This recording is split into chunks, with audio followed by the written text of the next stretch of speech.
Всем привет, ребят. Проснулся, голова гудит от вчерашнего. Нормально посидел я. Что сказать? Сегодня 29 число, 29 мая. И хочу организовать небольшой стрим. Ну, у меня сейчас видео чуть-чуть задержка, как я вчера говорил.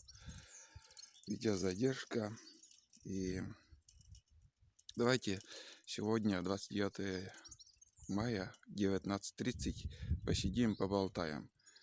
Отвечу на ваши некоторые вопросы.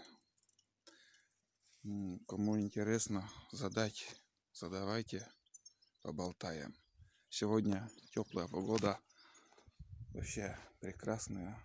Все, трава уже начала цвести, цветет все кругом. Огороды еще не спахали, но если получится, сегодня будем работать на огороде. Так что заходите в гости в 19:30 по московскому времени на стрим. Сегодня все. Всем пока. Встретимся вечером.